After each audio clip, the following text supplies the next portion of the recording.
root issue with humanity stems from a true identity crisis and the illusion of ownership. We all know you don't own anything. Everything is here to be experienced and is borrowed because you give it all back when you physically die. You die with nothing. Your wife, your clothes, your car, your house, your jewelry. You leave all of this behind because it was all borrowed. You didn't own anything, you never did. Just like when you came here, you came with nothing. And when you leave with nothing. No one owns anything, and this reality becomes very evident when one experiences physical death.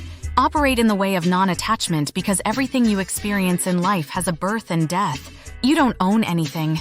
You don't own your wife, your car, or anything else, so just enjoy it all while it lasts. Eat all the fruits, try them all out. Why not enjoy it while it lasts? Enjoy the experience, the full experience. Don't limit yourself based on some man's interpretation of who God is. You're allowing someone else to control how you live your life based on the rules of life they created for themselves. You can do this for yourself. Dwell within yourself on the spiritual level. It's all about the inner journey and inner awareness. You do this through the invisible inner body. This is how you deepen your relationship with God.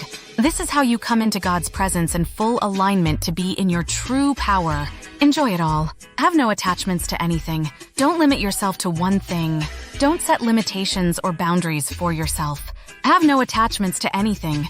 The secret is attachment to nothing and enjoying it all with no responsibility because you don't have ownership of it. You just pay for the services as a customer or client. This allows you to enjoy it all with no responsibility and no attachment to anything. You can give it back or leave it with no obligations. Pay as you go in the now. You pay for the experience, then let go.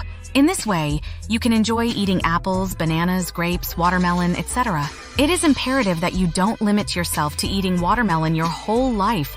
You want to live a complete, full, whole life. Most people are attached to the illusion of ownership of things, which creates limitations, boundaries, and stress due to the responsibility of the illusion of ownership. This is what transpires for most people because this is how they operate their everyday life. They don't understand that by taking the responsibility of ownership of something, it creates boundaries and limitations for them, along with the stress that the illusion of ownership brings. The truth is, no one owns anything. The ultimate reality of this is factual truth. When you physically die, nothing you have now, nothing you ever had, and nothing you will have will mean anything because it can't go with you when you physically die.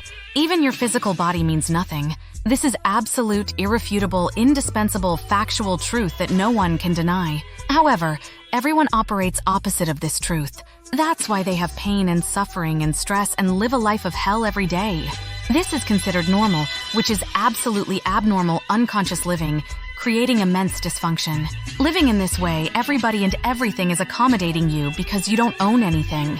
They're offering you a service and it has to be in tip-top shape. That's what you're paying for because you are borrowing and renting everything. We live a borrowed and rented life anyway. This is all temporary, just like your physical existence is temporary. Man uses religion and the Bible to control the masses, the collective whole of humanity. You have to know the history of religion. You have to know the history of humanity to understand this. If the human language was so relevant, that would mean all species would speak one universal language that we all could understand and communicate by. It's only relevant to us humans, and there are different languages within the human race. Let me ask you, if you asked a tree if it could speak the human language, what time is it right now? What do you think the tree would say? Of course, the tree would respond and say, "The time is now." What other time could it be? Humans are the only species that we know that are born into this world unconscious and have to find consciousness. Every other species that we know is already born into this world consciously. Humans do not know who they are when they come into the world. You do not know your identity, your true identity. Every other species comes into this world knowing who they are. That's why they are in balance, and that's why most humans are out of balance. The reflection on the external level clearly reveals this truth. Yes, because it always rings true that the outer reality in creation is always a direct reflection of the inner state of consciousness.